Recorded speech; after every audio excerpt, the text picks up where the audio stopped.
thank you for the opportunity to talk to you folks.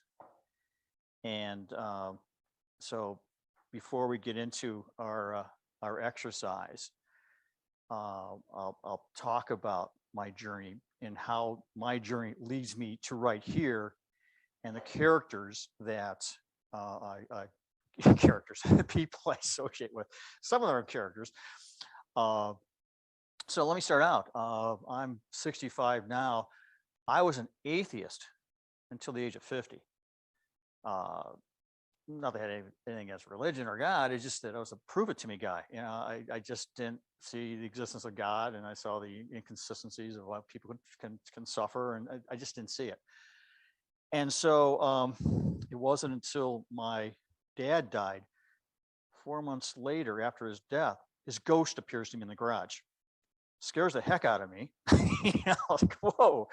And it started me on my spiritual journey, because I said, well, I, how do you explain that? And I said, well, the only way for me to accept that there's an afterlife is if I could prove that, if I could experience my soul being outside my body.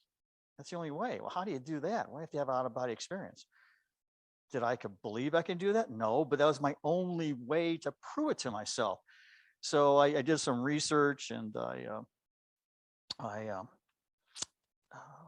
found out that you have to meditate to put yourself in that kind of situation, and it's much more complicated than that. But anyway, long story short, I started meditation practice, and surprisingly, I was pretty good at meditation. And about a month after I started my meditation practice, I have an out of body experience when I was dreaming. Okay, they took me out of this dream and shot me through the roof, and I'm up above my house, and I'm whoa, But anyway, I got what the universe asked for, or what I asked the universe for. So I proved that. So I continued my meditation practice, and then a month after that, I started to get my psychic abilities. And I have back then I would have a human pendulum in my head, where my head would shake automatically yes or no. So I can ask any question I want in the universe, and I get a yes or no. Binary system, do I get much details? No, but enough to work it out. And so that led me to look search for a meditation group, and I did, but it was a psychic training class. And here I fell into one of many psychic training classes in Columbus, Ohio, because up there it's one of the biggest concentrations of psychics in the world, believe it or not. Not that we put out our shingle and give readings. It's just that doctors, consultants, lawyers, whatever, we're all secret consultants up there. I'm sorry, secret psychics up there, and we belong to the community. And I found out later we're there because the energetic ley lines we have to. I don't know. It's above my pay grade, but anyway, that's why we're so concentrated out there. So now here's where things get interesting. So, and I'm going to use my books as props. So my first book is my journey down the reincarnation highway. And so after I get this psychic ability and following a bunch of psychics, I learn about 6 of my past lives. That's cool. Except one problem. I keep getting shot, stab, all bloody ends. I go, what did I do to tick off the universe? Didn't know. Obviously I did. And so that was the story arc of this book, is to find out what I did. And at the very end, Spirit leads me through an amazing set of breadcrumbs to a man by the name of Graf, which in German means Count Nicholas Defoe, a 6'3" linebacker-sized guy, excellent with a sword, excellent with a pistol, fought in a 30 Years' War as a colonel.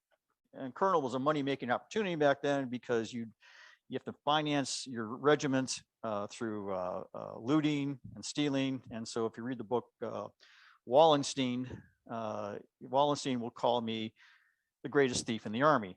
And this is the big army of thieves and rapists. So, sorry. So Nicholas, besides being a monster in a battlefield, he also killed 7 people who weren't supposed to go yet. And so, and that was out of just because I was angry and selfish. And so I took these people out. And so that put a karmic burden on me. And so I had to pay for it in other lives. And so that's why I had the shot, stab, shot, stab, shot, stab. So I think I'm square now. So that was that book. And I thought, okay, I'm done. My spiritual endings, my spiritual journey is at the end. No. Next one is my favorite book, Soulmates, A Psychic Love Affair. Favorite because it's funny, it's kind of sexy, it's funny, and people like the book because of that. And unfortunately, this book cost me a lot. It cost me 2 of my kids. Don't talk to me because of this book. Not that there's anything bad or I don't talk about my kids, and it's all PG rated. It's just the way that this is supposed to go down. But so anyway, in the book, I'm married to my second wife. In the book, her name's Jill, and I find out later, much later, that Jill had a contract. You know, I don't know if you know it, but if all your significant others, your marriages, whatever, it's always prearranged before you come down here because you're supposed to learn specific lessons. And so with Jill, she had a contract to follow me spiritually in what I found, because we were supposed to go together in life and go on this spiritual journey together. Contract, okay, but you have free will down here, and she wasn't with the program. She was embarrassed by what I did and what I do, and give me grief. And so we fell into a loveless marriage, even though we had a successful business together and triplets. And so me learning that my soul's immortal, I said, I could stick this out for 20 years, no big deal. Spirits wanted me out of that marriage. And so they sent to me, through an amazing coincidence, Megan, and that's her name in the book. And it's a woman I had this intense 3-year affair with when I was in my 30s. I don't know why we didn't get married. The magnetism was absolutely intense. Well, we didn't get married because we were supposed to marry other people, and that's why. But I didn't know it then because I was an atheist, but she was one of my soulmates, and that's what that soulmate attraction was. So 30 years or 20 years or 10 years later, whatever. 20 years later, after we were first involved with each other, Spirit sends her back into my life. And I was vulnerable. I didn't want to have anything. I found out she was also a psychic, because all my soulmates in this life, the female ones, they're all attractive and they have psychic ability. And so I was training her long distance on her psychic abilities, and they took off. But I didn't want to come involved with her until one day I got a message from above that said, "You're supposed to merge your family with hers." I go, "What?" And I call her up. I go, "Hey," her name's Lorraine. I say, "Hey, Lorraine, I got the strangest message today." And she goes, "I did too. They said we're supposed to merge our families." And so it's like, oh my God. So long story short, we met, and this old mate soulmate magnetism hit, and then affair started, and that was supposed to happen because my ex finds out and we divorce. Spirit has its way. So, but once and so Lorraine or Megan was supposed to then join me in a relationship, but she didn't, because in her life, she had a spiritual charge. Her husband nowadays was with her in 3 other past lives, not a soulmate, but he always abused her. He was her pimp in one life. He was abusive mother. He was an abusive employer who locked her up and starved her. So in this life, she was to rise up and throw this guy out of her life. Well, once again, she couldn't do it. So we drifted apart. So, and then in another life, then another soulmate comes to my life named Sean, Dawn in the book, who I've had, and once again, she's also psychic. I trained her, and then she really started to tell past life stories. And these are aristocratic stories where she and I were in past lives together. And she's not a historian. She was just telling me the scene, but because I know history, I go, oh my God, that's this. And so all these past lives were revealed. And so this started me on this journey of learning about past lives. And so Sean and I lasted only for 3 months because, long story, I was supposed to get her out of a relationship. And then once that's done, once again, soulmates are not down here to be your longtime lovers. We're here to push our soulmates into another direction in life. That's our job. We push and then we leave. All right. And so we split apart. But it made for a great story, which leads to, oh, okay. But also in this book, I go to the Monroe Institute, and I go there to study out of body training, which is really hard to do. And I'm not that successful at it. But also by going to I keep going to the Monroe Institute, which is in Charlottesville. Do you know the Monroe Institute by Bob Monroe? Journeys. Okay, great place to go. I really recommend it. But they taught me something there. They taught me that, as we know, that God and heaven is energy, and so frequencies, and frequencies are like radio, and you can tune the tuner in your head and go to these different frequencies. And so Bob Monroe, being the engineer he was, honed in on where these frequencies are and what you can do with them. And I took that knowledge with me and used it, but then I use it in another way, which brings me to Heaven's PR Man. So in Heaven's PR Man, I'm free of my ex, but what do I do? So I'm successful, okay, but I'm not quite sure what to do in life, and so I'm bored. And so I go to my psychic trainer, Brenda Pisani, and I go, and I use her because, like I said, I just get yeses and nos and occasional visions, and my clairaudience is bad, only 1 or 2 words. So to get detail, I need other psychics. And so I go to Brenda Pisani and I go, hey, I need to talk to my dad because my dad's in my journey. That's the funny part about soulmates is that my dad makes funny comments and Lorraine's mom makes funny comments. So it's like the old movie Topper, the other ghosts are harassing us. So I go back to my dad. I go, Dad, I'm bored. Got any ideas? And so Brenda says, oh, I see your dad. He's in a library. And he goes and he's grabbing a book. Now Brenda is a wonderful person, but has ADD big time, and she's not a really literate person. So she's not going to give me book recommendations. Let's put it that way. So, so this is really coming from spirit. So my dad holds up the book, Many Lives, Many Masters by Brian Weiss, which surprisingly I never read. I always wanted to, but never read it. So my dad says, read this. So I downloaded it that night and I read it just overnight and I loved it. I just loved it. And so Brian Weiss is one of the pioneers in hypnoregression. I go, well, I want to do that.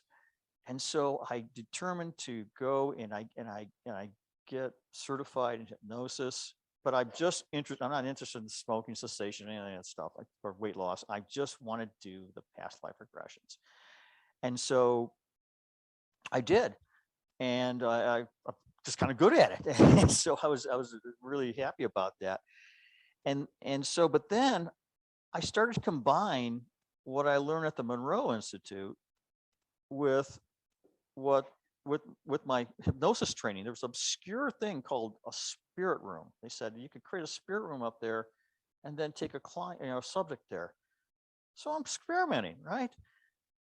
And I was able to do it. I created a place called Frank's Place, which is like I got like a Roman dining room. And so I put that upstairs, up in heaven too. Level 21. I was using my Monroe Institute training. So then I would besides giving my subjects a past life regressions, I said I would have them die and then have them go in the white light and then go up to level 21 and then go to Frank's Place. And what we would do is we would meet their deceased relatives there. They meet mom or dad or grandma. And I just take them there. I'm the Uber driver. And they'd have conversations with their deceased relatives. And there'd be tears and it'd be really cool. Until one day, the spirit of Jesus starts showing up in Frank's Place of all people. And I said, I can't see her here, but my subject is in shock because Jesus is showing up. And I was actually told he was. I didn't believe it, but I said, okay, show up on this day. He did. And so he's recruiting me to spread the word, okay, or on this mission. Um, okay, who am I? But okay, JC says, do this. I do. And so in the book, then I further developed this regression technique of getting people to go to heaven, but then also having JC show up. And so it's quite the experience. And then at the very end of the book, I make a discovery. I read Neil Donald Walsh's books, and there's a passage in there where Neil's talking to God, and God says, "Well, you are reliving this life again."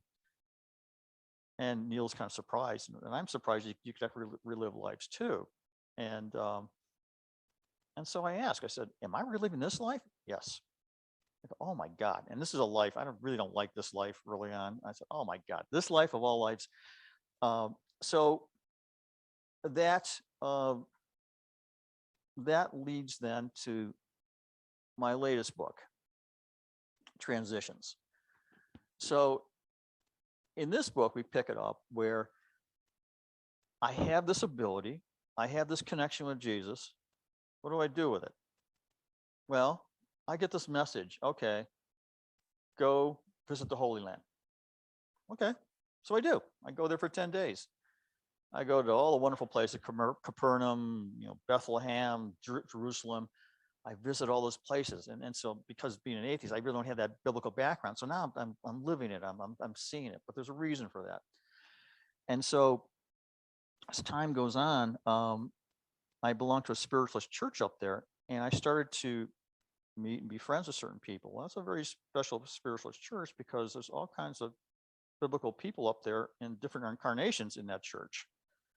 And so, believe it or not, the Mother Mary and Jesus had they incarnated here down here before. And since there's no time in heaven, they can incarnate anytime, any place. Well, let me tell you something. I discovered that an incarnation of the Mother Mary goes to my spiritualist church up there. And I found out a very interesting way. It's in the book, and I regress her. Do you want to be regressed? I regress her. We go to Nazareth. She's talking about her time with Joseph, intimate details of their lives about what they did during the day. It's like, oh my God. And she would talk about the apostles and intimate details. Oh yeah, Peter, he's down on himself. He doesn't think he doesn't like his looks. He's got a big round head. Stuff like that. It's like I'm blown away. So anyway, I'm finding biblical characters incarnation, but I'm supposed to, okay, because it leads up to what this book's all about. Because in the December of 2019, I normally winter in Florida, and I get this message that I'm going to meet somebody romantically in Florida when I go. So, and I'm only there for 8 weeks. Okay. So I go down there. Excuse me, I have to take a little sip here. And I go to Delray Beach. And so, of course, I'm looking for people like you, to spend some time with. So I go to the spiritualist church. Well, who's passing out programs? Ginny. So we get into a conversation, right? And so Ginny and I are talking, and we're laughing, and I tell her I'm an author, and so anyway, we make a connection. I give her some of my books, and so she says, "Well, I have this psychic ability, but I don't know what to do with it." I said, "Well," so I offer her training, right? Well, listen, this is all set up by spirit because Ginny is one of my soulmates. Okay, I'm sent there. That's part of the plan. I'm sent. I didn't know it, but I'm sent there to help her. So I'm supposed to be her coach. And so here's the interesting part too. I said, and so I'm giving her some psychic training. And I tell her, hey, listen, take some of this stuff with a grain of salt because I'm supposed to meet a woman down here. But I got 3 weeks to go, and that's not going to happen. It's too late. And she goes, and all of a sudden, Ginny, who's never really used her abilities before, closes her eyes and she opens, goes, they're telling me I'm supposed to set you up with somebody. I go, really? Yeah. And so, okay. So the next week, I have a regression schedule with her, and she shows me this picture of this beautiful brunette, and it's one of her coworkers. Well, it turns out she's also her name's Tara, and she's also one of our soulmates. And so she's going to introduce me. But first, her regression, which is more important. So I regress her, and I knew that Jesus was going to show up, and he does. And he sort of takes over the whole regression, and he starts working on her chakras.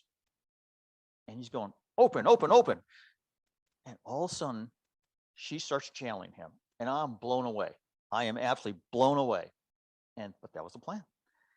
And so then the rest of that winter, and I stayed longer because I met Tara, and I knew I had a job to do with her. And so I became her coach. And so what they say is, those who can't teach, okay, those who can't do, teach. That's me. I'm not a good psychic, but I'm coaching her, right? I'm taking her to busy restaurants and, okay, now channel. And so she's doing it. She's like a pro. And we get to a point where she's just really, really good. And so they have a mission for her.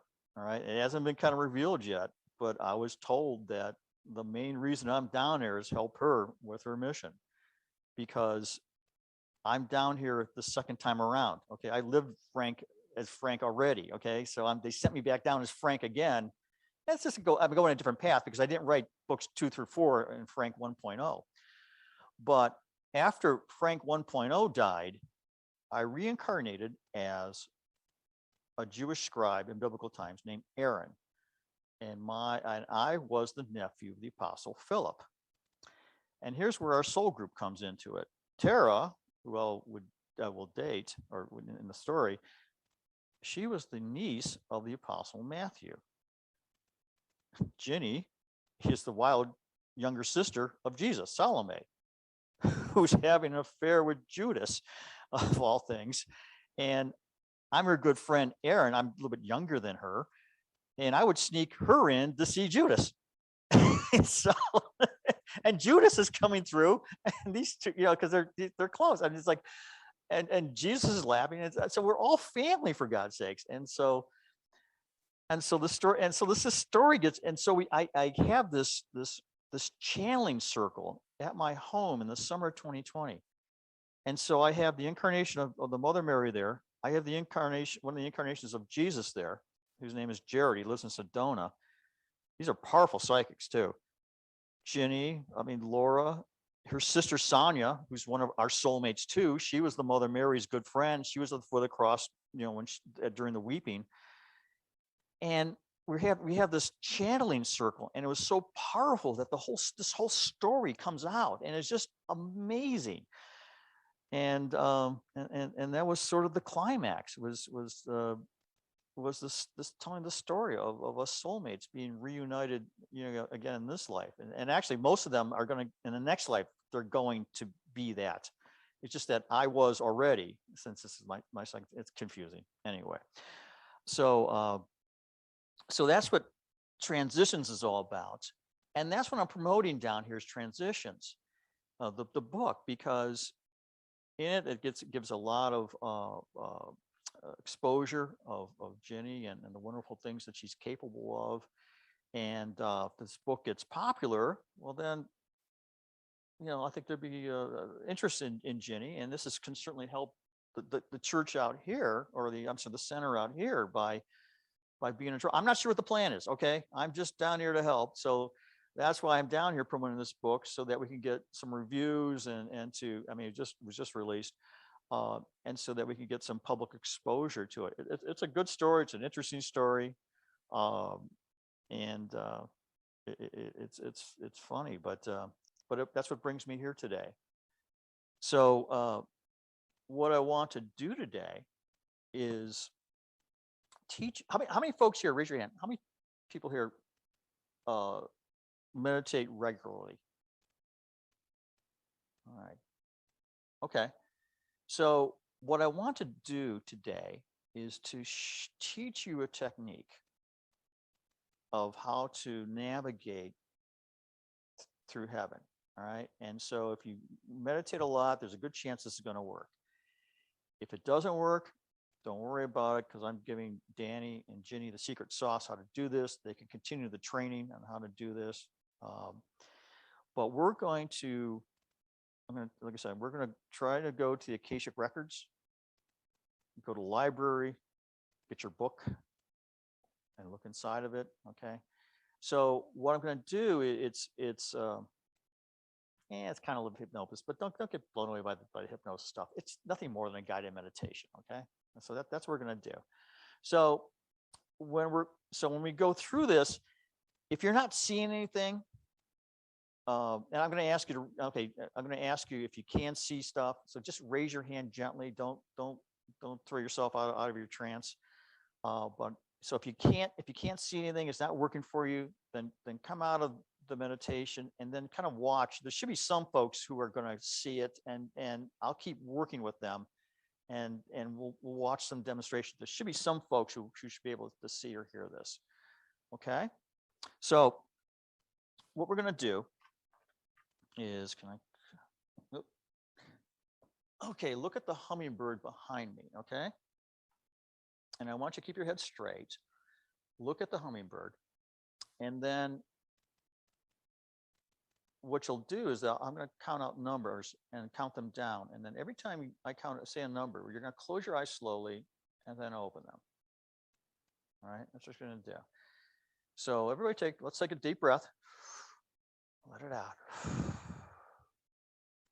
Take another deep breath. Let it out. And this breath we're going to hold for 3 seconds. 1, 2, 3. Let it out. Okay. So let's take this real easy. Okay, so look at the hummingbird. And as I said, like I said, once I say a word, you just open your eyes slowly and then close it. And as we continue to close and open your eyes become very tired.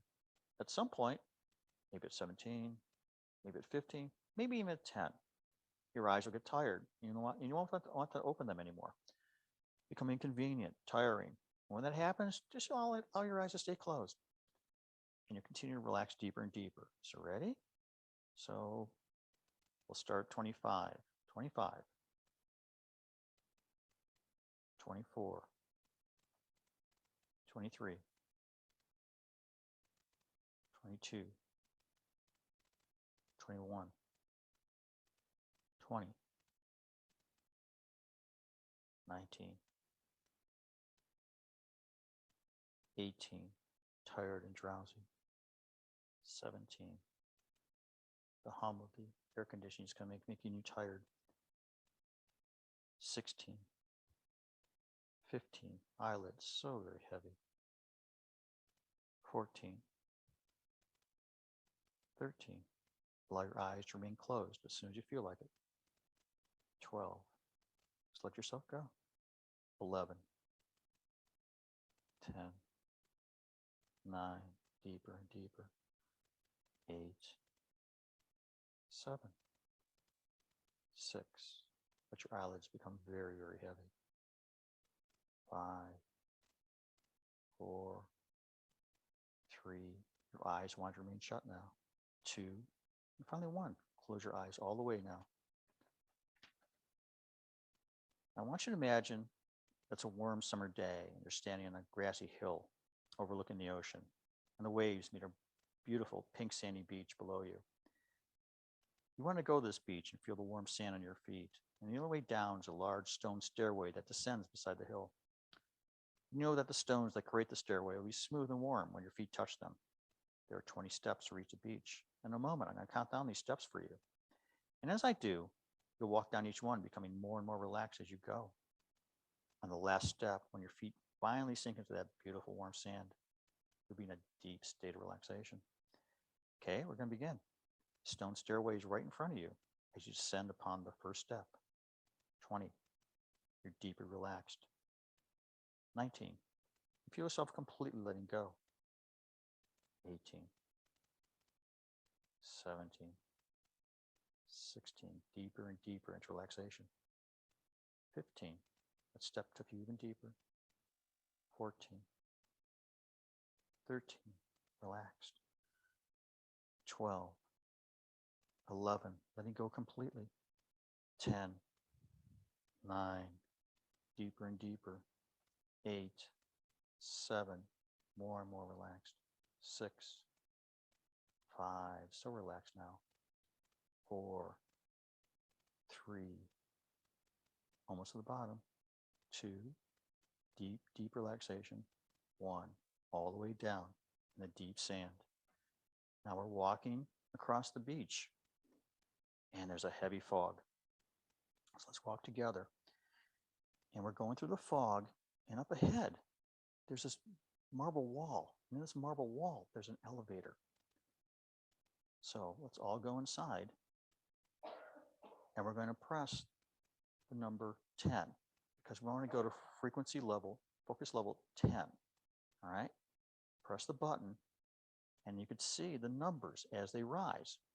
1, 2, your frequency is rising. 3, 4, 5, 6, 7, 8, 9, 10. Door opens. You step out onto a big platform. Here, all right, we're at 10. I want you to feel, expand your body aura out, because that's what we do at level 10. All right? All right? Okay, raise your hands here who could see, who saw the elevator. Anybody see the elevator? Okay, cool. Excellent. All right, put your hands down. All right, now we're going to walk out, and there's a bank of marble stairs. All right, now we have to walk up. We're going up to level 12. So let's go up. Up to 11, up to 12. 12 is another important level. All right, this is almost the Akashic Records. 12. All right, take a deep breath.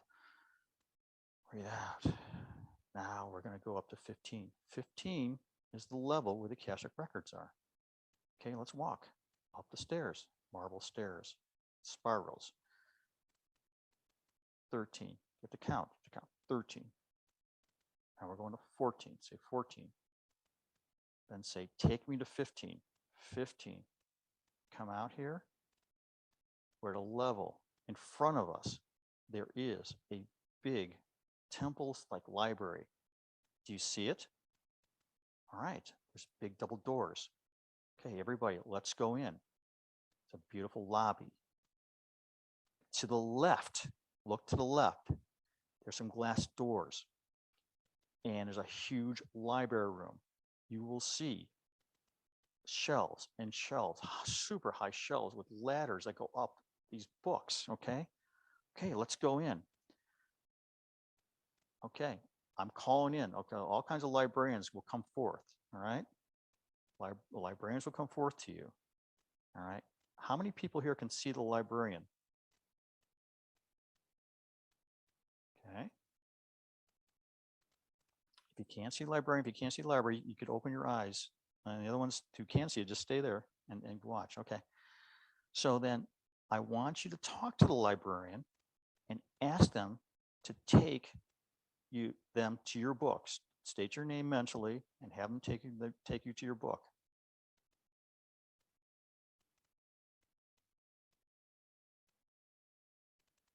Okay. Are they bringing you your book?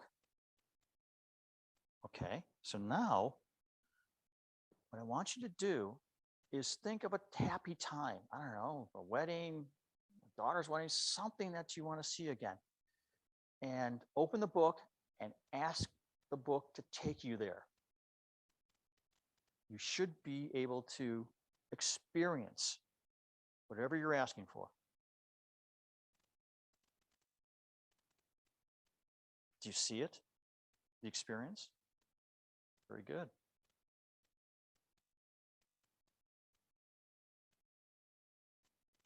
Ask another question. Ask her to take you to someplace else.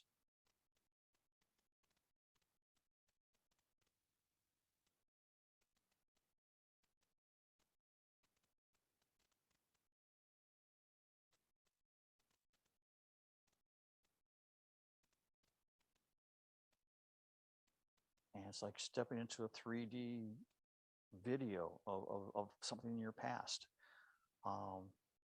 You could actually use it to see past lives. Okay, we'll try one more thing.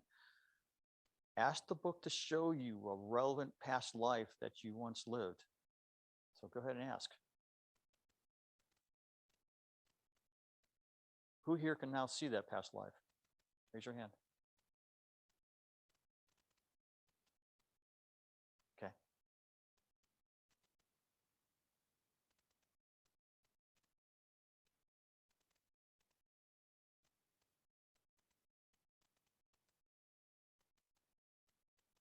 Okay, so that was a demonstration. So, and hopefully that you'll remember how to get back here again.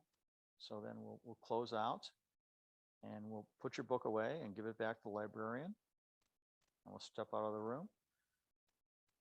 And here's something fun.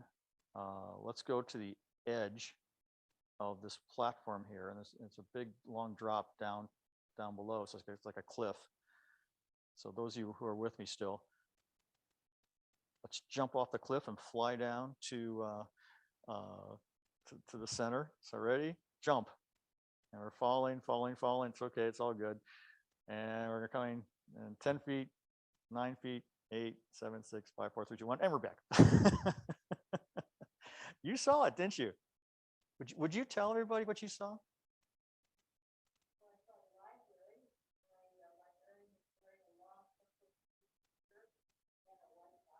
Mm-hmm.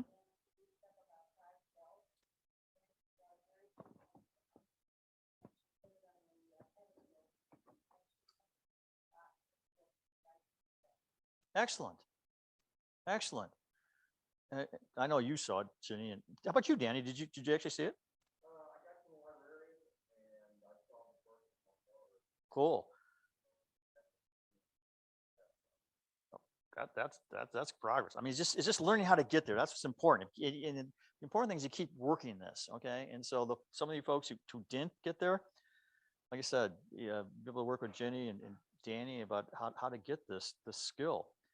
Now, there's other places to go. All right, 15 locations of the Akashic Records. It's called the Place in No Time. 21 is where we go to meet deceased relatives, and that's heaven. Okay, so you could, that's where typically most people go to that level after you die. 18. Now, in the book, 18 is where you meet God, him or herself. And it's an amazing experience. I took Ginny there. I took Tara there.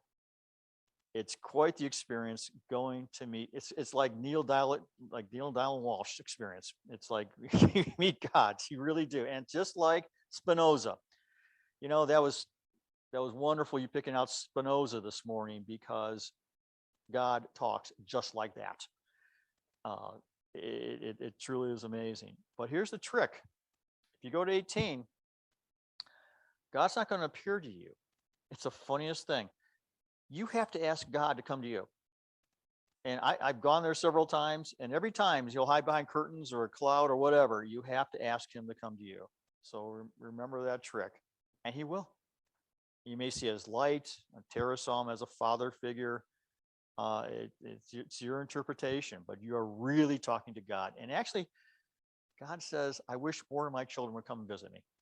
So that's the coordinates. So 15 is the Akasha Records, 18 is where you find God, 21 is where